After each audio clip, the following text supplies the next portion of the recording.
कुंज बिहारी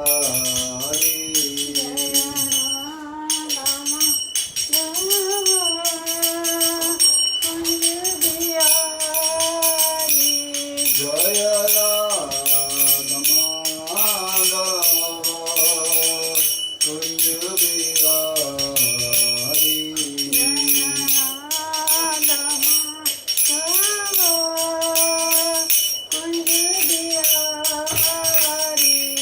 जय गोपीजन वल्लभा गिरिवरधारी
अनंत कोटि वैष्णव वृंद की जय। श्रील प्रभुपाद की जय। ताई गौर प्रेमानंदे हरि हरि बोल।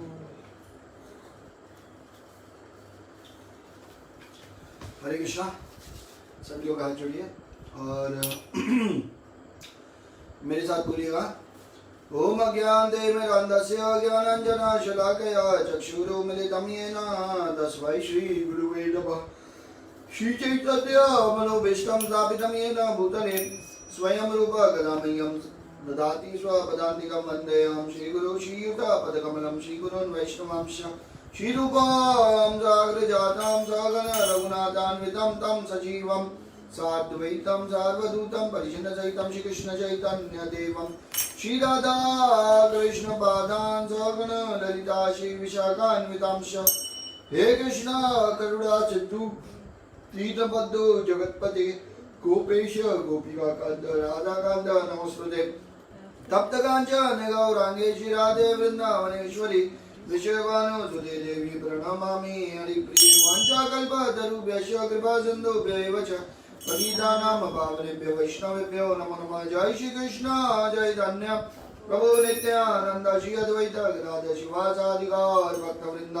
हरे कृष्ण कृष्ण कृष्ण हरे हरे हरे राम राम राम हरे हरे। हरे कृष्ण।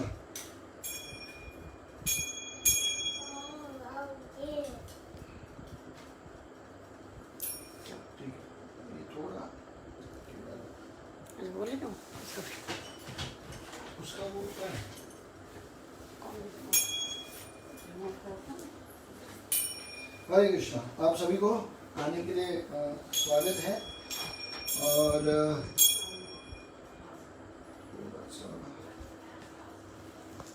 ये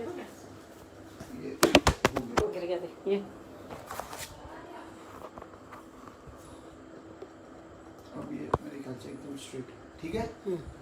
हाँ हाँ, ये अब एकदम स्ट्रेट हो गया। Thank you. तो ठीक है, आज देखिए, आज हम जिनका चर्चा करने वाले हैं वो श्री सनातन गोस्वामी महाराज हैं। देखिए, सनातन गोस्वामी महाराज हमारे संबंध गुरु जिन्हें कहते हैं। बिना संबंध के भगवान की भक्ति करना, भगवान को समझना, उनका प्रेम प्राप्त करना या उनके प्रति हमारा कोई आकर्षण बढ़ना, उसके लिए सबसे पहले कुछ चीज चाहिए, तो वो है संबंध। पहले संबंध तो बनेगा, तब आगे सारे रिलेशनशिप बढ़ेंगे। जब तक संबंध ही नहीं बनेगा तब तक कोई भी रिलेशनशिप आगे कैसे बढ़ेगा, बताइए। इसीलिए ये बताया जाता है कि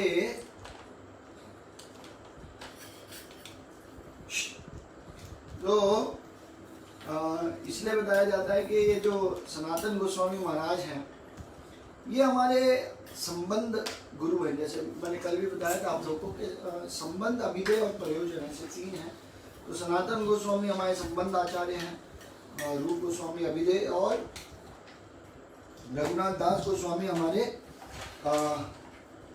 प्रयोजन आचार्य। संबंध का मतलब ये है कि भगवान के साथ संबंध कैसे बनेगा, वो स्थापना करते हैं।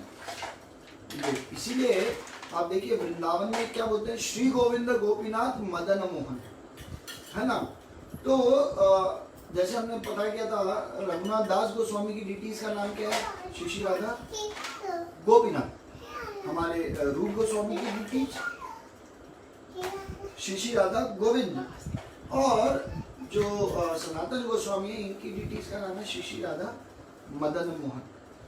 अब देखिए, क्यों मदन मोहन पहले कहा है हमारे संबंध आचार, मतलब संबंध बनाने के लिए क्यों मदन मोहन की पहले भक्ति करनी चाहिए, उसके कारण भी ये बताया जाता है कि मदन का मतलब होता है काम की वासना, और मोहन मतलब जो इस काम की वासना को मोह लेगा। इसका मतलब है जब कृष्ण से संबंध बनता है, कैसे संबंध बनता है, जब हम इस भौतिक जगत के प्रति जो आसक्ति है वो खत्म हो जाएगी। वो जब आचार्यों के, भगवान के भक्तों के या भगवान के थ्रू जब वो हमारे अंदर से निकल जाएगी, ये आसक्तियां जो इस भौतिक जगत के प्रति है, ये मदन मोहन हमको, तब हम इसलिए उनसे ये प्रार्थना करते हैं कि हमारे अंदर ये जो वासनाएं अलग अलग तरह की, इनको आप निकालिए और हमें कृष्ण का प्रेम प्रदान कीजिए।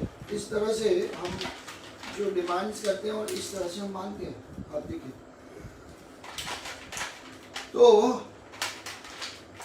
सनातन गोस्वामी के बारे में हमने देखिए स्टार्टिंग में तो कुछ सुन ही लिया था, जब श्री रूप गोस्वामी का हमने समझा था कि कैसे उनके जो पूरा बचपन से कैसे उनके पिता बंगाल में आके रहते हैं, यहाँ तक हमने सब पता किया था। अब शुरुआत क्या होती है कि जब ये नवाब हुसैन शाह के वहाँ पे जब रह रहे होते हैं, सनातन गोस्वामी, रूप गोस्वामी और अनुपम, और उनके वहाँ जब सेवा में लगे होते हैं, तो जब सेवा में लगे होते हैं तो तब क्या होता है कि ये जो सनातन गोस्वामी के सपने में एक दिन एक बहुत ही अचंभित व्यक्ति प्रकट होते हैं, जिनको इन्होंने कभी नहीं देखा, कभी नहीं समझा। जब ये वहां थे, जब इनका नाम था दबीर खास और दबीर खास और नाम क्या था दिमाग से निकल कभी नाम था साकर मलिक और दबीर खान, तो इनका नाम साकर मलिक था। तो ये जो साकर मलिक ये थे, और बताया जाता था कि ये वहाँ के प्राइम मिनिस्टर है। और इनके सपने में जब यहाँ वहाँ पे सेवा कर रहे होते हैं तब इनके सपने में ये आते हैं, आप देखिए क्या नाम है, भगवान चैतन्य महाप्रभु आते हैं। और ये पहचान नहीं पाते, इनको लगता है कि कोई एक गोल्डन स्वरूप का कोई व्यक्ति जो एक भिक्षुक के तरह का व्यक्ति है, जो भिक्षुक की तरह है और जिसने संन्यास लिया है और वो कीर्तन में सिर्फ नाचता रहता है, ऐसे एक व्यक्ति उनके सपने में आते हैं और देखते हैं उनको। और तब वो सपने में जब आते हैं चैतन्य महाप्रभु, ये पहचान नहीं पाते, पर चैतन्य महाप्रभु के बारे में इनको ज्यादा उस समय कुछ बहुत पता नहीं होता, पर ये जरूर पता होता है कि चैतन्य महाप्रभु करके कोई है, इतना से पता होता है। तो सपने में आगे तुरंत क्या बोलते हैं कि तुम देखो इस भौतिक जगत में इन भौतिक आसक्तियों से ऊपर उठिए, इन भौतिक आसक्तियों से ऊपर उठिए। और जब आप इन भौतिक आसक्तियों से ऊपर उठ जाओगे, अरे बहुत डिस्टर्बेंस है, तो जब भौतिक आसक्तियों से जब ऊपर उठोगे तो क्या होगा कि तुम्हें कृष्ण प्रेम मिलेगा। और कब तक इस तरह से फंसे रहोगे? उठो, वृंदावन जाओ, वृंदावन में खोज करो, भगवान के मंदिरों की स्थापना करो, शास्त्रों को लिखो और इस जगत में सबको भक्त बनाना है, ये तुम्हारा कार्य है। और ऐसे करके इंस्ट्रक्शन देते हैं, चैतन्य महाप्रभु गायब हो जाते हैं। अगले दिन सुबह तुरंत ही सनातन गोस्वामी उठते हैं और अपने भाई जो रूप गोस्वामी है उनको बताते हैं कि इस तरह से कोई एक सपना आया है। और जब वो इस तरह से बताते हैं कि मेरे को एक सपना आया है, तो तब वो पूरी तरह से आश्चर्यचकित हो जाते हैं और बोलते हैं कि अरे ये कौन आया तुम्हारे सपने में? हाँ, इनको तो कभी देखा नहीं, इनको तो कभी समझा नहीं, ये कौन आ गया? तो तब इनको ये समझ में आता है कि ये भगवान ही है जो हमारे सपने में। और तब थोड़ा सा रिसर्च करने से इनको पता चल जाता है कि चैतन्य महाप्रभु और कोई नहीं, ये स्वयं भगवान ही है। और जब ये इस तरह से दबीर खास और साकर मलिक हो गए होते हैं, ये जब नवाब हुसैन शाह के अंडर में काम कर रहे थे, तो जो इनके पिता होते हैं, जो ब्राह्मण होते हैं, जिनका नाम कुमार देव होता है, ये बहुत ज़्यादा चिंतित होते हैं और एक्चुअली ये बहुत रोते हैं। लेमेंटेशन वर्ड यूज़ किया गया है। बहुत ज़्यादा ये फिक्र भी करते हैं और बहुत ज़्यादा एक्चुअली दुख में होते हैं कि मेरे ये बच्चे सब कहाँ चले गए, किसके अंडर में रह के नौकरी कर रहे हैं।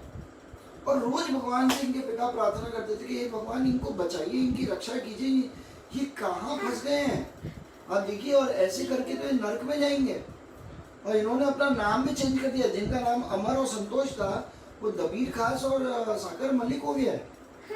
आप देखिए, तो वो इतना ज्यादा दुखी और परेशान थे और भगवान से प्रार्थना करते थे इनके। तो जब इस तरह का सपना आया और इनको जब पता चला कि भगवान स्वयं आए हैं, तो इनको कुछ समझ में नहीं आया। तो ये तीनों भाई अपनी माता के पास जाते हैं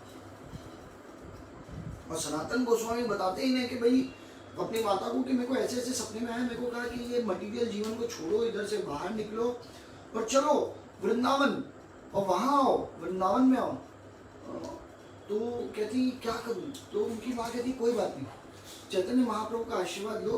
तो पहले चैतन्य महाप्रभु से संबंध जोड़ो, उसके लिए पहले उनको लेटर्स लिखो, उनको बताओ कि तुम कौन हो, और अपने उद्धार के लिए पहले उनसे ही प्रार्थना करो। तो इस तरह से वो बातें करते हैं। और इस तरह से जब डिस्कशंस होते हैं तो तब क्या होता है,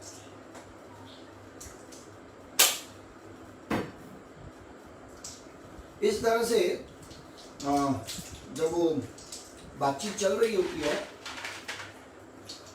तो वो लिखते हैं लेटर्स, काफी सारे लेटर्स लिखते हैं, काफी सारे लिखते ही रहते हैं। पहला लेटर लिखते हैं, कोई जवाब नहीं आता, बहुत दिन तक वेट करते हैं। तो अपनी माँ के पास जाते हैं, हमने लेटर लिखा, कोई जवाब नहीं आया। तो उनकी माता एक बहुत अच्छी शिक्षाएं देती है। उनकी माता एक शिक्षा ये देती है, वो बोलती है कि देखो, अगर तुम भगवान की कृपा पाना चाहते हो तो तुम्हारी चलनी चाहिए कि भगवान की चलनी चाहिए। भगवान तुम्हारे अनुसार चलेंगे कि तुम भगवान के अनुसार चलोगे। तो तुम्हें कभी भी रुकना नहीं है, आग्रह करते रहना है जब तक वो कृपा ना करे। ऐसा नहीं है हमने तो कोशिश की, भगवान तो सुन नहीं रहे, लगता है भगवान चाहते ही नहीं हम। ना ना ना, ऐसे कभी हार नहीं माननी है। हमको कोशिश करते रहना निरंतर। तो जब मैं ये पढ़ रहा था तो मेरे को ये बहुत अच्छा लगा। मेरे को ऐसा लगा कि देखिए हम सबको भी यही प्रार्थना जो लगाना चाहिए कि कब तक भगवान अपनी कृपा नहीं देंगे। ऐसे ही भगवान कृपा दे रहे हैं, अपने भक्तों के स्वरूप में दे रहे हैं, गुरु के स्वरूप में दे रहे हैं, धाम के स्वरूप में दे रहे हैं। हम कितना लेते हैं? हम लोग क्या है, छन्नी बन गए हैं, कृपा आती है हमने से बाहर निकल जाती है। इतने छेद हो गए हैं काम वासना के, क्रोध के, लोभ, घमंड, ईर्ष्या, अहंकार, हाँ इन सब के। तो जो भी है, तो कहने का मतलब है कि इस तरह से वो करते रहते थे। तो एक दिन एक लेटर आता है खाली, और उस लेटर में चैतन्य महाप्रभु क्लियर ये लिखते हैं कि तुम्हें ऐसा रोल प्ले करना है जैसे जो वो रघुनाथ दास गोस्वामी को बताते हैं ना मिलने से, वैसा ही सेम लेटर में लिख के देते हैं कि देखो जैसे एक स्त्री को, एक शादीशुदा स्त्री का जैसे अगर अफेयर हो जाए किसी एक दूसरे पुरुष से बाहर, तो कैसे घर में और ज्यादा प्रेम से रहेगी जिससे किसी को शक ना हो। इसी प्रकार से तुम अपने कार्य करते रहो और भगवान के अंदर से सेवाएं करते रहो, और पूर्ण रूप से अंदर से भगवान के करीब आते जाओ, और बाहर के जगत में लोगों को ये लगे कि तुम इस भौतिक जगत के करीब आ रहे हो। तो इस तरह से वो इंस्ट्रक्शंस देते हैं चैतन्य महाप्रभु। और जब इस तरह के इंस्ट्रक्शंस मिलते हैं तो वो समझ जाते हैं कि चैतन्य महाप्रभु चाहते हैं कि हम अपने कार्य भी करें और इंटरनली अपने आप को एज अ भक्त डेवलप भी करें। और तब से वो श्रीमद् भागवतम पढ़ना शुरू करते हैं। हम देखिए, और भागवतम ऑलरेडी पढ़ भी रहे होते हैं, तो वहाँ से और सीरियसली पढ़ना शुरू करते हैं। तो इस प्रकार से करते हैं। और एक दिन की बात है कि जो कथा हम कर चुके हैं कि चैतन्य महाप्रभु वृंदावन जाना चाहते थे, तो राम के लिए आते हैं। जब राम के लिए आते हैं तो राम के लिए में जब वो मिलते हैं, आप देखिए, तो उस समय महाप्रभु ये कहते हैं, स्पेशली सनातन गोस्वामी को कहते हैं कि देखिए मैं तो वैसे भी यहाँ आना ही नहीं चाहता था, पर ये मैं एक्चुअली सिर्फ तुम्हारे लिए, तुम तीन भाइयों के लिए आया, और यही मेरा हिडन रीजन है आने का, नहीं तो मेरे को यहाँ आने की कोई जरूरत नहीं थी। आप देखिए, और तब सनातन गोस्वामी स्वयं बोलते हैं महाप्रभु को कि आप इतने सारे लोगों को लेके कहाँ वृंदावन जा रहे हैं? वृंदावन तो आनंद से ऐसी जगह है जहाँ पे हम अकेले में रह सकते हैं। तो सनातन गोस्वामी का जो रिश्ता था, आप देखिए भगवान से वो बहुत घनिष्ठ था। आप देखिए सबसे पहले सपने में भी सनातन गोस्वामी के ही सपने में चैतन्य महाप्रभु आते हैं, और किसी के नहीं आते। और सबसे पहले उसी तरह से वो इंट्रोड्यूस करते हैं रूप गोस्वामी और अनुपम के अंदर कि कैसे चैतन्य महाप्रभु सपने में, आप देखिए, और इस प्रकार से उनका सपने में आते ही रिश्ता एकदम क्लोज हो जाता है। और तब चैतन्य महाप्रभु कहते हैं कि तुम मेरे इटर्नल सर्वेंट हो, हमेशा से हो। और तब उनका नाम भी देते हैं सनातन। तो यहाँ तक कि हमने कथा सुन रखी है। और इसके आगे जब चैतन्य महाप्रभु ये बोलते हैं तब रूप और अनुतम तो निकल जाते हैं, पर सनातन वहाँ रह जाते हैं। तो सनातन गोस्वामी वहाँ रहते तो हैं क्योंकि उनके पास कुछ रिस्पॉन्सिबिलिटीज ज़्यादा होती हैं। तो वो सोचते हैं कि अगर एकदम से छोड़ देंगे तो क्या है कि ये जो राजा है ये एकदम चटपटा जाएगा और हमारे पीछे नहा धो के पड़ जाएगा, और ऐसा ना हो कि ये जो पूरा मिशन है महाप्रभु का उसके अंदर भी कोई डिस्टर्बेंस ये क्रिएट करे। तो ये मनोभाव उनका था। आप देखिए, तो जब इस प्रकार का मनोभाव उनका था, तब क्या होता है कि इस प्रकार से वार्तालाप होती है। तो वो वहाँ रुक जाते हैं और उनके दोनों भाई वहाँ निकल जाते हैं। और तब एक दिन की बात है कि ये इनकी इच्छा ही नहीं होती, सोचते हैं सनातन गोस्वामी अब बहुत हो गया, अब नहीं करना मुझे कुछ काम, हाँ मैं यहीं रहता हूँ, भागवतम पढ़ता हूँ, और राजा को बोल दूंगा कि भाई मैं बीमार हूँ। तो ऐसे बोल के वो बीमार हैं बोल के वहाँ रहते थे घर पे, और बहुत दिन तक वो वहीं रहे। आप देखिए घर पे। तो एक दिन ये नवाब हुसैन शाह एक डॉक्टर को देखते हैं, कहते हैं इतना क्या बीमार हो गए, आप देखो। और इतना जब बीमार हो गए, मतलब क्या, तो डॉक्टर जाते हैं, और डॉक्टर जब देख के आते हैं तो नवाब हुसैन शाह कहते हैं क्या हुआ भाई, कितने बीमार है? तो कहते कुछ बीमार नहीं, एकदम ठीक है, घर में कुछ भी नहीं हुआ उनको। तो कहते अच्छा कुछ भी नहीं हुआ, तो क्या कर रहे हो घर में बैठे बैठे? तो वो तो रोज भागवतम पढ़ रहे हैं, और वैष्णव लोगों को बुला लेते हैं, वो भागवतम सुना रहे हैं सबको बैठ के। कहते अच्छा। तो वो खुद जाते हैं और देखते हैं नवाब हुसैन का, और देखते हैं तो एकदम से शॉक हो जाते हैं। कहते हैं अरे सनातन तुम ये क्या कर रहे हो, ये पूरा राज्य तुम्हारे बिना अधूरा है, और तुम्हारा जो बड़ा भाई, वो अपने लिए बोलते हैं कि तुम्हारा बड़ा भाई को अभी उड़ीसा जाना है, वहां के राजा के ऊपर विजय प्राप्त करनी है। अब देखिए उस समय राजा कौन थे, प्रताप रुद्र, वो भी कभी कथा और लेंगे। पर कहने का मतलब है कि उनके ऊपर विजय प्राप्त करनी है, तो तुम यहाँ का पूरा हैंडल करोगे तब तो मैं जा पाऊंगा। तो जब वो इस तरह से बोलते हैं तो ये जो सनातन गोस्वामी ये तुरंत कहते हैं कि देखिए अब मेरा कोई इंटरेस्ट नहीं है, मैं अब राजपाट नहीं संभाल सकता, मैं अब बहुत संभाल लिया, मैंने बहुत सेवा कर ली, अब मैं थक गया हूँ, अब मैं यहीं घर पे ही रहना चाहता हूँ और भागवतम भी पढ़ना चाहता हूँ, इसी तरह से जीवन आगे बिताना चाहता हूँ। तो नवाब हुसैन शाह एकदम गुस्से में आ जाते हैं, कहते हैं ऐसा नहीं हो सकता, तुमको तो आना ही पड़ेगा। तो उन्होंने कहा देखिए मैं तो अब नहीं आ सकता, पर फिर भी आपको अगर लगता है कि मैं कुछ गलत कर रहा हूँ, तो राजा भगवान का ही एक स्वरूप होते हैं, वो इस तरह से बोलते हैं, अगर आप जो भी दंड देंगे मेरे को स्वीकार है।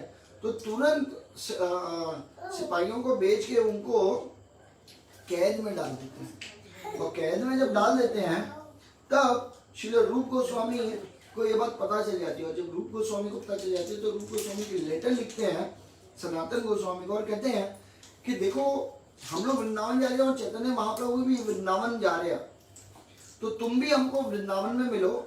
और मैंने 10,000 सोने के सिक्के एक ग्रोसर स्टोर, मतलब क्या होता है, किराने की दुकान वाले पे छोड़ रखे हैं, आप देखिए उनके मदद से आप कैसे करके बाहर निकलो और आओ तुरंत वृंदावन में। तो जैसे ही सनातन गोस्वामी ये सोचते हैं तो वो कहते हैं ठीक है। और जो नवाब हुसैन शाह हैं वो उस समय के लिए देश से कहीं बाहर गए होते हैं किसी से मिलने, तो ऐसे जब वो गए हुए होते हैं तो वो जो जेलर होते हैं, इन जेलर को सनातन गोस्वामी ये बताते हैं कि देखो तुम और मैं तो भाई की तरह ही हैं, हम लोग भाई की तरह पूरे जीवन में रहे, पर अब मेरी रुचि ये है कि मैं अपना जो जीवन है ना वो पूरी तरह से भाई अल्लाह को दे देना चाहता हूँ। मतलब वो इतना ट्रिक लगाते हैं, कहते हैं अल्लाह को दे देना चाहता हूँ, और मेरे जीवन की बस एक ही इच्छा है कि मेरे को मक्का जाना है। हाँ, जो सबसे दिव्य जगह है मक्का, मेरे को तो वहीं जाना है, और उसके सिवा मेरे को कुछ और पसंद भी नहीं है। कृपा करके तुम मुझे यहाँ से देखो निकालो, और उसके लिए मैं तुम्हें 5,000 सोने के सिक्के दूंगा, और जिस दिन तुम मुझे छोड़ दोगे और जब मैं मक्का के लिए निकलूंगा तो 2,000 सोने के सिक्के और दे दूंगा।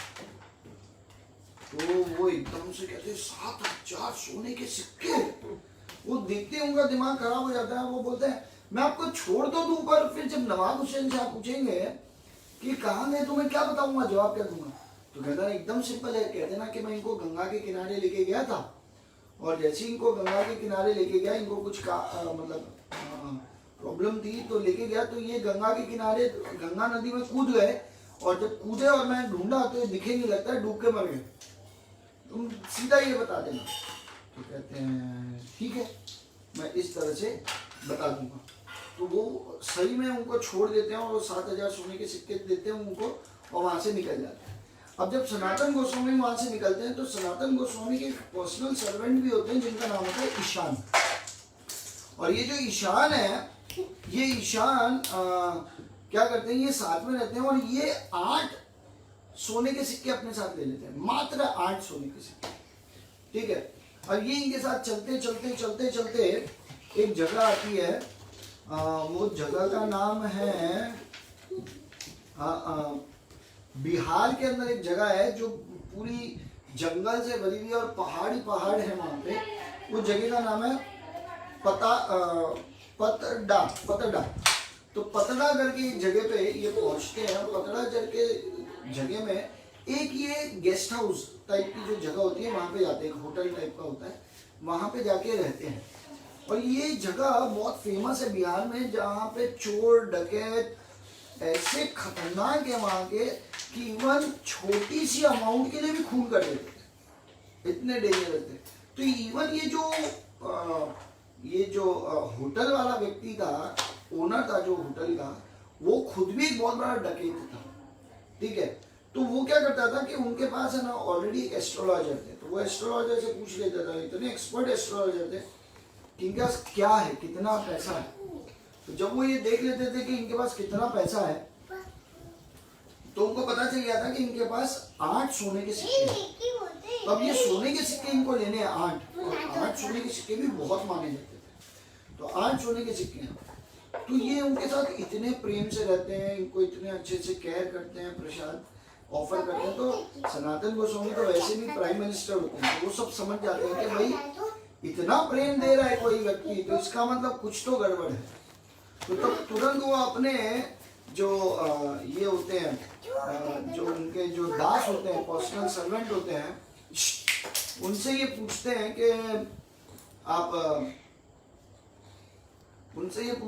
कि आप बताइए, आप कुछ साथ में लाए हैं कुछ? तो बोलते हैं हाँ, मेरे पास 7 सोने के सिक्के हैं। तो कहते हैं लाओ मुझे दो।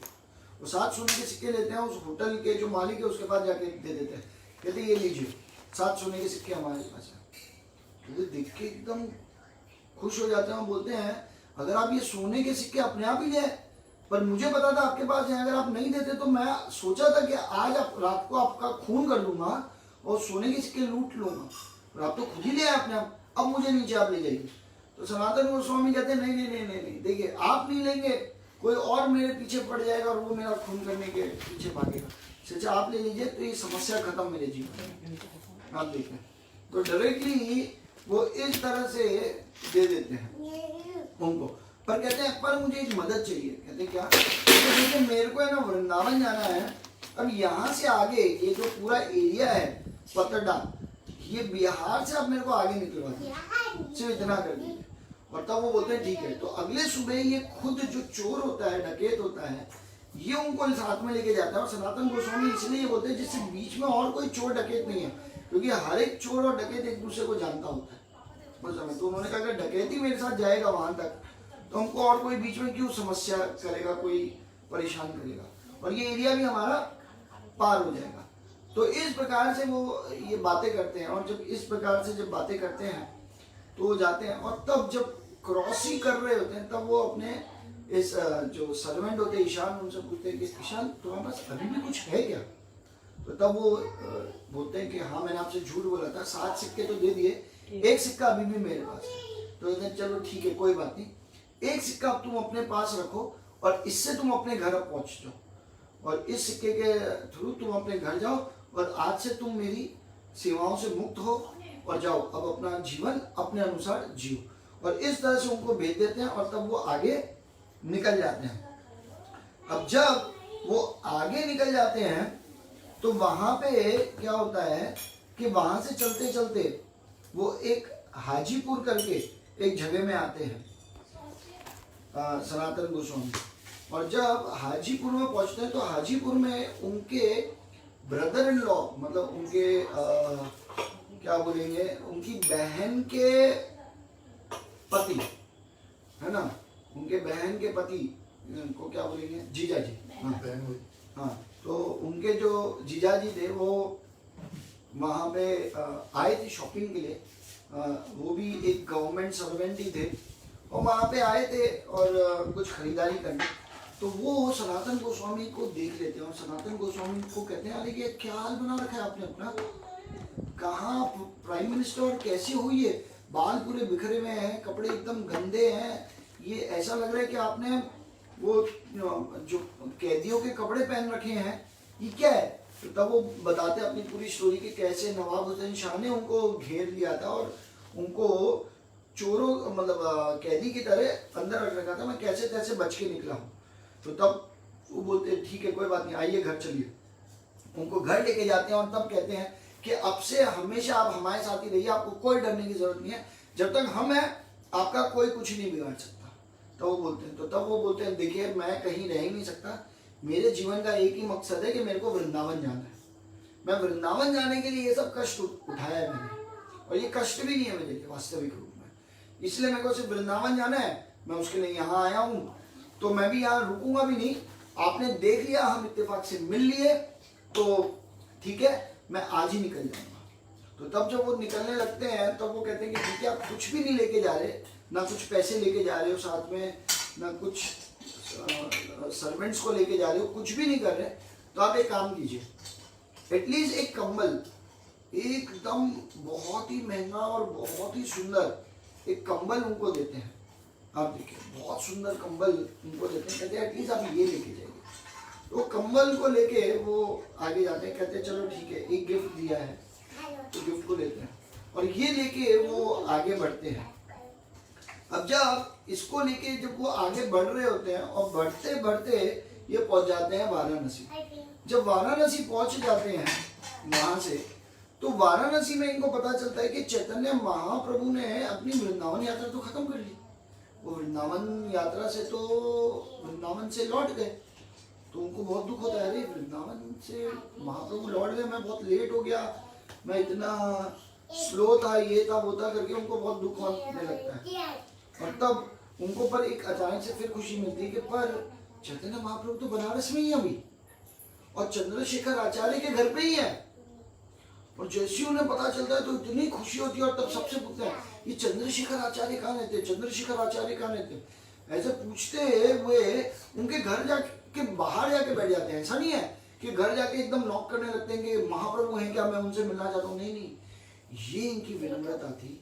वहां जाके बाहर बैठ जाते हैं और क्या सोचते हैं कि चैतन्य महाप्रभु जब भी बाहर निकलेंगे बस मैं उनको देख लूं तो ही मेरा जीवन, आप देखिए, पूर्ण रूप से मेरे जीवन का उद्धार हो गया, ऐसा उनका मनोभाव होता है। और वो जैसे ही आके बाहर बैठते हैं तो अंदर चैतन्य महाप्रभु बैठे होते हैं और चैतन्य महाप्रभु तो अंतर्यामी है और इसलिए चैतन्य महाप्रभु तुरंत चंद्रशेखर आचार्य को कहते हैं कि बाहर जाओ, एक बहुत ही महान वैष्णव, भगवान का एक शुद्ध भक्त बाहर बैठा है, उसको तुरंत अंदर लेके आओ।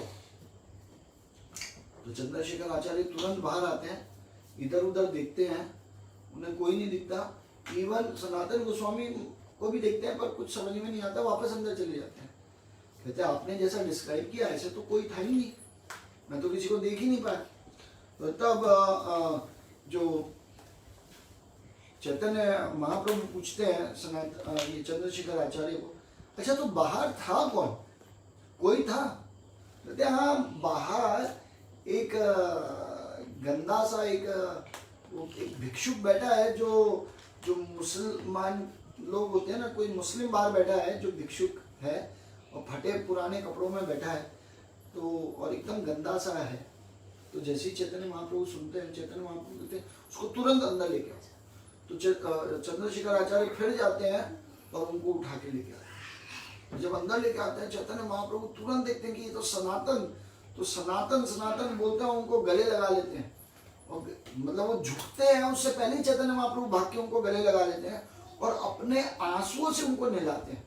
बताते हैं इतना आंसू आते हैं चैतन्य महाप्रभु को, खुशी के आंसू इतने कि उनसे वो भीग जाते हैं सनातन गोस्वामी। और सनातन गोस्वामी तुरंत उनके चरणों में गिरते हैं, थोड़ा सा डगमगा के और गिरते हैं नीचे। और तब चैतन्य महाप्रभु को कहते हैं अरे आप ये क्या कर रहे हो, मैं इतना गंदा हूँ, मैं इतना गिरा हुआ हूँ, आप मुझे कहाँ छू रहे हो? तो चैतन्य महाप्रभु कहते हैं कि मैं तुम्हें अपनी शुद्धिकरण के लिए छू रहा हूँ, क्योंकि तुम जैसों को छूने से हर एक व्यक्ति शुद्ध हो जाता है, तो तुम्हें मैं अपने प्यूरिफिकेशन के लिए छू रहा हूँ। और तब चैतन्य महाप्रभु अपने हाथों से सनातन गोस्वामी के शरीर को साफ करते हैं। आप समझिए, कहते तुम्हारा शरीर गंदा लग रहा है, चलो मैं साफ कर देता हूँ। और इस प्रकार से चैतन्य महाप्रभु स्वयं उनको उनके शरीर को साफ करते हैं। और जब उनके शरीर को साफ करते हैं तब चंद्रशेखर आचार्य को कहते हैं कि जाओ इनकी शेविंग करा दो। और जब ये बात आता है तो इवन चैतन्य चरितामृत में एक जगह हमारे जो श्रील प्रभुपाद हैं वो ये भी बताते हैं कि देखिए इवन चैतन्य महाप्रभु को भी हिप्पी लोग पसंद नहीं है, दाढ़ी वाड़ी वाले लोग। आप देखिए हमारे जो श्रील प्रभुपाद है वो इस तरह से बोलते हैं, मतलब इसका उदाहरण देके, इसीलिए हमको बहुत क्लीन रहना चाहिए, कोशिश करना चाहिए, बाल छोटे हों, दाढ़ी ना हो। और क्योंकि चैतन्य महाप्रभु को भी इस तरह का स्वरूप नहीं पसंद है। और तब वो पूरी शेविंग करते हैं और तब चंद्रशेखर आचार्य उनको एक कपड़े देते हैं, तो वो लेते हैं। और तब वहाँ से वो तपन मिश्रा के वहाँ चैतन्य महाप्रभु क्या करते थे, रहते थे चंद्रशेखर आचार्य के वहाँ, और बनारस में तपन मिश्रा करके भी एक और चैतन्य महाप्रभु के पार्षद हैं, उनके घर पे जाके प्रसाद देते थे। अब जब उनके घर पे जाते हैं तो चैतन्य महाप्रभु स्वयं उनको लेके आ जाते हैं, इनको सनातन गोस्वामी को साथ में लेके जाते हैं और तब वहाँ पे अपना खुद का उच्चिष्ट देते हैं।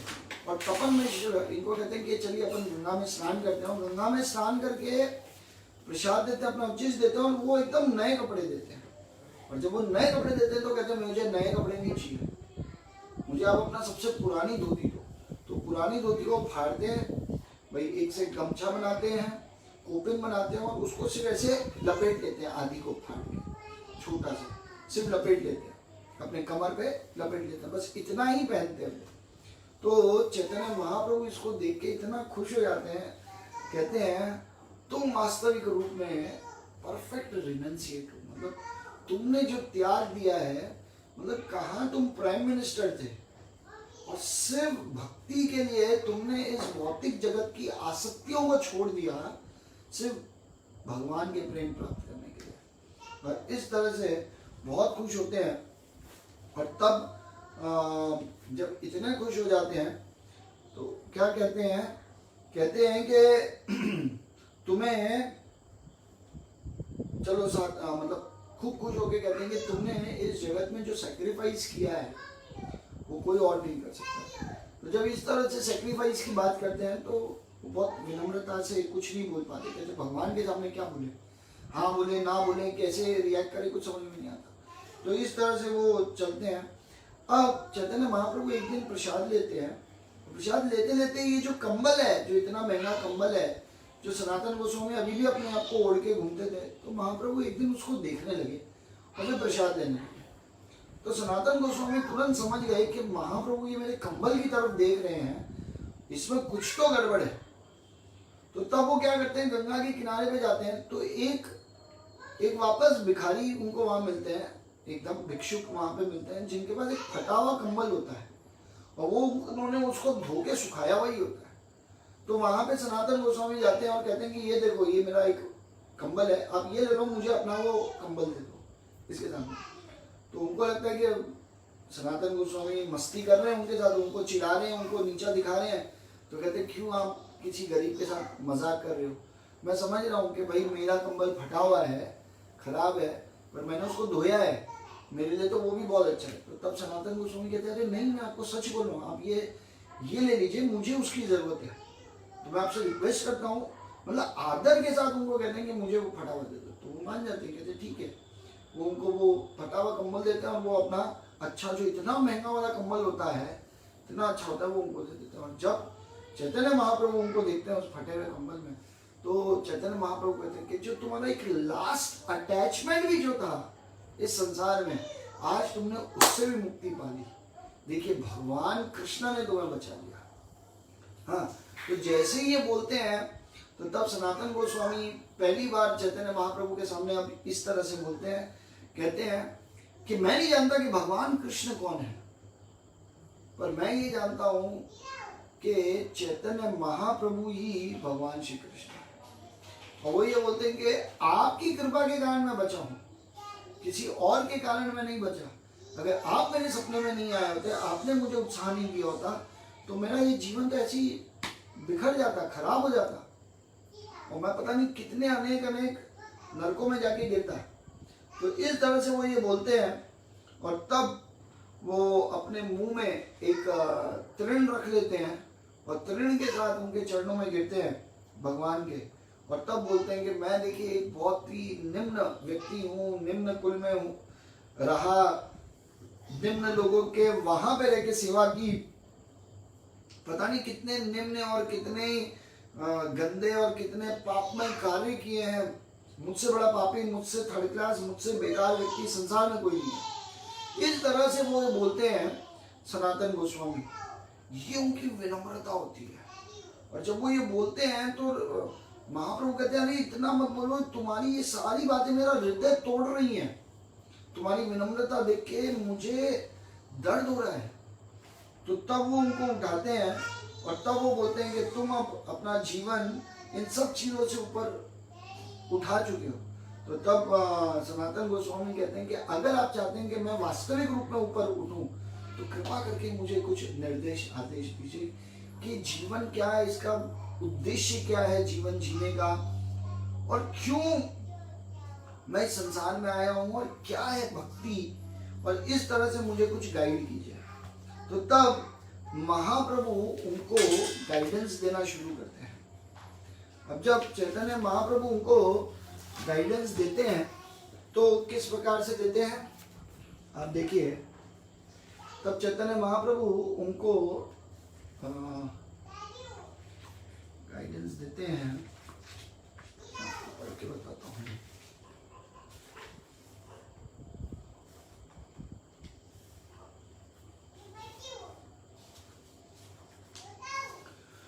तो तब चैतन्य महाप्रभु उनको बोलते हैं कि जीवन में सबसे पहले ये समझना होगा कि मैं कौन हूं।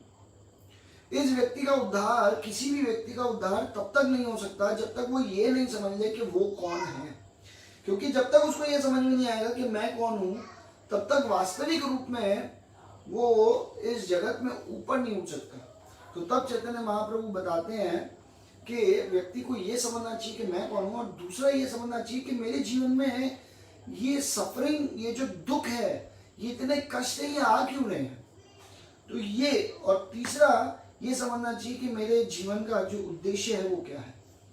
तो तब चैतन्य महाप्रभु उनको बताते हैं कि देखिए हम शरीर नहीं, हम आत्मा है, और ये आत्मा क्या है, जीवेरे स्वरूप होए कृष्णेरे नित्य दास। ये श्लोक महाप्रभु यहाँ पे कोट करते हैं सनातन गोस्वामी को, और तब बताते हैं कि हम भगवान के अंश हैं, we are the part and parcel of Krishna. इस तरह से बताते हैं कि हम सब अंश हैं। और तब वो बताते हैं कि जैसे सूर्य की रोशनी और सूर्य एक भी है पर अलग भी है, इसी तरह से हम सब भगवान के अंश हैं, हमारे अंदर भी भगवान वाली क्वालिटी है पर फिर भी हम अलग है। तो फिर वो बताते हैं कि जैसे सूर्य की किरणों में सूर्य की क्वालिटी है पर क्वांटिटी वाइज कम है, तो फिर वो बताते हैं कि जैसे समुद्र की एक बूंद है, उसका जल और समुद्र के जल की जो क्वालिटी है वो सेम है पर क्वांटिटी में वो एक बूंद है, और ये समुद्र एक बड़ा समुद्र है। वो इस तरह से बताते हैं। और तब वो बताते हैं कि हमको हमारा जो अचिंत्य भेदा भेद तत्व है ये समझना है। अचिंत्य भेदा भेद तत्व में एक चीज वो सबसे महत्वपूर्ण चीज है, ये बताते हैं, और वो ये बताते हैं कि ये जगत कैसा है पता है। जैसे एक व्यक्ति को आप पानी में डुबा दो और वो एकदम से मरने वाला हो और तब बाहर निकालो, तो उसको कैसा लगेगा, बहुत अच्छा लगेगा, एकदम सांसें जोर जोर से लगेगा और लगेगा आप कितना आनंद मिला है। और फिर डुबा दो तो कहते हैं इस जगत में हर एक जीव की स्थिति ये है, वो इतना दुख में, पर जैसे ही थोड़ा सा सुख मिलता है तो उसको लगता है मेरे जीवन में आनंद आ गया, मेरे जीवन में सुख आ गया। आप देखिए, पर ये एक भ्रम है। और तब वो बताते हैं कि इसको हमको समझना होगा, और तब हमको समझना होगा कि भगवान के अचिंत्य भेदा भेद तत्व क्या है, कि भगवान एक है पर हर जगह है और पर फिर भी अलग है। आप देखिए, भगवान हम सबके साथ हैं पर फिर भी भगवान भी है। तो अचिंत्य भेदा भेद तत्व उनको समझाते हैं, और तब बताते हैं कि जब तक एक व्यक्ति इसको नहीं समझेगा तब तक गड़बड़ है। और तब वो शुगर का एग्जाम्पल देते हैं कि कैसे एक वैष्णव शुगर को खाने से शुगर बनना नहीं चाहता, पर शुगर का जो टेस्ट है, मिठास, उसके प्रति आसक्ति हो जाते हैं। ऐसी जीव का हमेशा ये है कि वो भगवान की भक्ति करके भगवान के आनंद को प्राप्त करे, न कि भगवान बनने की कोशिश करे। तो ये भी वो बताते हैं कि भगवान का जब रस को टेस्ट करने से भगवान नहीं बनना है, भगवान का भक्ति करके उनके टेस्ट के लिए और आकर्षित फील करना है। और तब वो बताते हैं कि इस जगत में सही में जो व्यक्ति को रियलाइज हो गया कि भगवान कौन है और मैं कौन हूँ, वही व्यक्ति अपने जीवन में इस इग्नोरेंस से, ये जो अंधकार है इस भौतिक जगत का, इससे ऊपर उठ पाता है। आप देखिए, फिर वो इस तरह से बताते हैं और तब वो बताते हैं कि भगवान की जो भक्ति है उसमें हमको जो मुख्य चीज समझनी है वो ये समझनी है कि भगवान के साथ हमको एक रिश्ता डेवलप करना है। और वो रिश्ता हो सकता है आप फ्रेंडशिप में करो, उनके साथ पेरेंटल में करो या कॉन्जुगल में करो, मतलब साख्य वात्सल्य या माधुर्य रस में करो। और इस तरह से उनको ये समझाते हैं। और फिर आगे ये समझाते हैं कि भगवान की शक्ति, आप देखिए जब भौतिक जगत में व्यक्ति कोई भी गलत कार्य करता है तो उसकी एक सूक्ष्म शरीर भी है जो मन बुद्धि अहंकार से बना हुआ है, और ये मन बुद्धि अहंकार के थ्रू वो अपने जितने भी पाप कार्य करता है उसके कारण उसको फल मिलता है। और इसी के कारण अगर वो भक्ति करता है तो नेक्स्ट बर्थ में उसको भगवान के पास वैसा स्थान मिलता है। और तब वो बताते हैं कि भगवान की को तीन तरह से समझा जा सकता है। चैतन्य महाप्रभु बताते हैं ब्रह्म, परमात्मा और भगवान, इस तीन तरह से।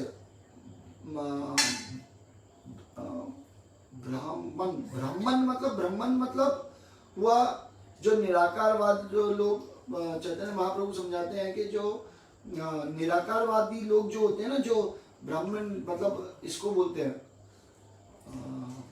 ब्रह्म ज्योति को, तो ब्रह्म ज्योति के बारे में बताते हैं वो, और कहते हैं कि वो कोई बहुत ऊंचा स्तर नहीं है। उसके बाद जो लोग योगी हैं, सालों सालों तक परमात्मा जो हृदय में बैठे उनका ध्यान कर रहे हैं, ठीक है, वो भी कोई बहुत श्रेष्ठ अवस्था नहीं है। और जो भगवान की भक्ति करता है, भगवान को समझने की कोशिश करता है, भगवान की सेवा में निरंतर लगा रहता है, उससे उच्च कोई और नहीं। तो ऐसे वो बताते हैं कि ये तीन तरह के स्तर हैं। फिर वो ये बताते हैं चैतन्य महाप्रभु इन तीनों को समझा के वो बोलते हैं कि देखिए हमको ये ज्ञान योग, ध्यान योग, अष्टांग योग इन सब में नहीं पढ़ना चाहिए, हमको पढ़ना चाहिए भक्ति योग में। और इस तरह से वो बताते हैं। और फिर ये बताते हैं कि देखिए भगवान कृष्ण ही है जो सुप्रीम पर्सनालिटी ऑफ गॉड है। भगवान ही, सिर्फ कृष्ण ही है और कोई नहीं है। और तब वो बताते हैं कि भगवान गोलोक वृंदावन में और भौम वृंदावन में अलग अलग लीलाएं करते हैं, और उस लीलाओं में अपने जो सबसे प्रियजन है उनको भी एंट्री देते हैं। अब डिपेंड करता है कि हम भगवान का हृदय कितना जीतते हैं। और वो कैसे जीतेंगे? भगवान की सेवा करके, भगवान के भक्तों का ग्लोरिफिकेशन करके और उनके नाम संकीर्तन करके। तो इस तरह से वो बताते हैं। आप देखिए चैतन्य महाप्रभु। और तब वो बताते हैं कि ऐसा व्यक्ति जो भगवान के नित्य सेवा में लगा रहता है, नाम के जप में लगा रहता है, वैष्णव की ग्लोरिफिकेशन में लगा रहता है, आप देखिए वो व्यक्ति शुद्ध भक्ति को प्राप्त करके शुद्ध भक्त बन जाता है। और तब उसको हम शुद्ध भक्त कहते हैं। और तब वो बताते हैं कि कृष्णा ही original supreme personality of godhead है और उनसे अलग अलग अवतार होते हैं। तब वो बताते हैं कि भगवान की सबसे पहली शक्ति है श्रीमती राधा रानी। और तब वो बताते हैं कि राधा रानी है, ऐसे भगवान की शक्ति है, जैसे बताया जाता है संधनी, संवित और लादिनी, ऐसे तीन शक्तियां हैं भगवान की जो भगवान से उत्पन्न होती हैं। और तब वो बताते हैं कि भगवान कृष्ण से ही आते हैं विष्णु, अलग अलग तरह के। और जब विष्णु आते हैं तो भगवान और भी चीज को मैनिफेस्ट करते हैं, मतलब प्रकट करते हैं। और वो है भगवान की दो तरह की माया, एक है योग माया और एक है महामाया। और फिर वो बताते हैं कि योग माया भगवान के साथ भगवान की लीला में रहती है, और जो महामाया है वो सारे जीव को उनके कर्मों के अनुसार उनको फल देती है। तो इस प्रकार से समझाते हैं योग माया और महामाया के बारे में भी डिटेल में। और तब वो ये बताते हैं कि कैसे जो भगवान है, वो भगवान कैसे तीन विष्णु है, जो एक कारण दक्ष विष्णु है जिनके हर छिद्र से एक एक ब्रह्मांड निकलता है। और वही कारण दक्ष है जब अपनी नेत्रों से देखते हैं तो देखने से हर एक छिद्र के अंदर जीवों को भेज देते हैं। और फिर हर एक जितने भी ब्रह्मांड जो बनते हैं उन ब्रह्मांड के अंदर एक एक गर्भोदक्ष विष्णु है जिनके नाभि से कमल निकलता है, और ये निकलते हैं क्या बोलते हैं ब्रह्मा जी। और फिर वो बताते हैं कि शिव जी का भी उत्पन्न होता है, और शिव जी को हमको जीव की तरह नहीं समझना चाहिए, वो इवन ब्रह्मा जी से भी ऊपर है, वो बताते हैं। और तब वो बताते हैं कि शिव जी कैसे हैं, जैसे जो एक व्यक्ति वो बताते हैं कि कैसे दूध और दही का कितना फर्क है, ऐसे ही भगवान में और शिव में इतना सा फर्क है, कोई ज्यादा फर्क नहीं है। वो इस तरह से समझाते हैं। और तब वो बताते हैं कि इस जगत में भगवान जो कारण दक्षिण विष्णु है, वो इस जगत में फिर हर एक ब्रह्मांड के अंदर वास करते हैं, और वो इस तरह से बताते हैं। और तब वो बताते हैं कि सतयुग में भगवान सफेद रंग में आते हैं, त्रेता युग में लाल स्वरूप में आते हैं, द्वापर युग में भगवान जो ब्लैकिश ब्लूइश कलर में आते हैं, और कलयुग में भी आते हैं। ये बोल के अटक जाते हैं। तो सनातन गोस्वामी बोलते हैं कि ये कैसे पता चले कि कलयुग में भगवान कौन से स्वरूप में आते हैं। तो उस समय जो महाप्रभु होते हैं वो कहते हैं शास्त्र पढ़ेंगे तो पता चल जाएगा। तो तब बोलते हैं पर मुझे तो ये पता है कि कलयुग में भगवान गोल्डन फॉर्म में आते हैं। तो भगवान तुरंत ही उनकी बातों को काट देते हैं और काट के कहते हैं अरे ये सब बातें छोड़ो, मैं पहले तुमको बता रहा हूँ कि भगवान से देखिए रिश्ता जोड़ना ज्यादा जरूरी है, और रिश्ता जोड़ने के लिए हमको संबंध, अभिधेय और प्रयोजन, ये तीन चीज समझना बहुत जरूरी है। और तब तुम्हें देखना है कि तुम्हारा संबंध बने। संबंध जब बन जाता है उसके बाद तुम सेवाएं कितनी अच्छे से करते हो, उसको अभिधेय कहते हैं। और जब सेवाओं में परफेक्शन आ जाता है तब भगवान के साथ कोई एक रस में, एक कोई रस जो भगवान के साथ एक रस वाला हमारा संबंध हो जाता है। वो हो सकता है साख्य, वात्सल्य या माधुर्य हो, कोई एक रस में हम स्थित हो जाते हैं, और उस रस के कारण हमारा वो प्रयोजन है, उस रस में स्थित होकर भगवान के साथ नित्य रूप से रहना। तो इस तरह से वो बोलते हैं। और तब वो बोलते हैं कि ये जो संबंध, अभिधेय और प्रयोजन, इसको प्राप्त करना हो तो कैसे प्राप्त करेंगे। तो वो बताते हैं कि इसको प्राप्त करने के लिए वास्तविक रूप में सिर्फ ये जो हरे कृष्णा कृष्ण कृष्ण हरे हरे, हरे राम राम राम हरे हरे, इस मंत्र का जो जप करेगा वो भगवान के साथ प्रेम का संबंध स्थापित करेगा और करेगा। अब ये डिपेंड करता है कि वो किस तरह से इसको नाम का जप करे और किस तरह से भगवान का आप देखिए स्मरण करें। तो इस तरह से ये बहुत लंबी टीचिंग्स है, मैंने तो कुछ कुछ पॉइंट्स आप लोग को लेके बताए हैं। तो इस तरह से चैतन्य महाप्रभु काफी सारी टीचिंग्स देते हैं, और काफी सारी टीचिंग्स देने के बाद चैतन्य महाप्रभु जब संकीर्तन की बात करते हैं, और तब वो बोलते हैं कि गोलोक वृंदावन में एंटर करने के लिए एक व्यक्ति तभी एंटर कर सकता है जब वो संकीर्तन में पार्टिसिपेट करे और भगवान का नित्य रूप से संकीर्तन करे और भगवान के नाम का जप और कीर्तन करे। और जब वो इस तरह से बोलते हैं तो बोलते ही फिर कीर्तन शुरू कर देते हैं, और सभी लोग आ जाते हैं और सब कीर्तन करते हैं। और एक तरह से देखा जाए तो पूरा का पूरा बनारस ही संकीर्तन करने लग जाता है चैतन्य महाप्रभु के साथ। और जब ये हो जाता है संकीर्तन, तब चैतन्य महाप्रभु कहते हैं कि अब मैं पूरी चलूंगा, और तब सनातन गोस्वामी कहते हैं कि मैं भी आपके साथ चलना चाहता हूँ पूरी। तो तब महाप्रभु कहते हैं नहीं, तुम पहले अभी वृंदावन जाओ और फिर पूरी में हम वापस मिलेंगे। तो ये कथा मेरे ख्याल से हमको यहीं आज अंत करनी चाहिए। हम कल फिर कथा लेंगे, और कल कुछ स्टोरीज भी लेंगे कि सनातन गोस्वामी ने कुछ, जैसे कल रूप गोस्वामी की मेरे को एक भक्त का मैसेज आया था कि बहुत जल्दी जल्दी मैंने बता दी। तो कल मैं क्या करूँगा, ये स्टोरीज थोड़ी फास्ट ले लूँगा, और जो सनातन गोस्वामी महाराज ने कुछ जो लीलाएं की, आप देखिए जो लीलाएं नहीं की पर जो उनके कुछ पास टाइम्स थे वृंदावन के, उनके बारे में भी हम कुछ कल चर्चा करेंगे। तो आशा करते हैं आप सबको ये बहुत अच्छा लगा होगा आज की सनातन गोस्वामी महाराज की कथा। और सच्चाई ये है कि ऐसे गोस्वामियों पे बोलने का तो कोई हैसियत नहीं है, किसी भी तरह का कोई क्वालिफिकेशन नहीं है, पर सिर्फ सच्चाई ये है कि गुरु गौरांग और श्रील प्रभुपाद के कारण ही सब हो पा रहा है ये। और आप सबका बहुत बहुत धन्यवाद कि मुझे ये मौका दिया कि मैं गोस्वामियों पे बोलूं, और इसी प्रकार से मैं भी कुछ शुद्ध हूँ, मैं भी कुछ सीखूं इनके लीलाओं को जब पढ़ते हैं तो उसके लिए स्पेशली आप सबका धन्यवाद कि आप लोग आते हैं, सुनते हैं। तो मेरा भी उत्साह बनता है कि मैं भी थोड़ा और पढ़ लूँ और कुछ सुन लूँ। तो थैंक यू सो मच, वापस से कल मिलते हैं। हाँ, आप सब आए उसके लिए थैंक यू। हरे कृष्णा।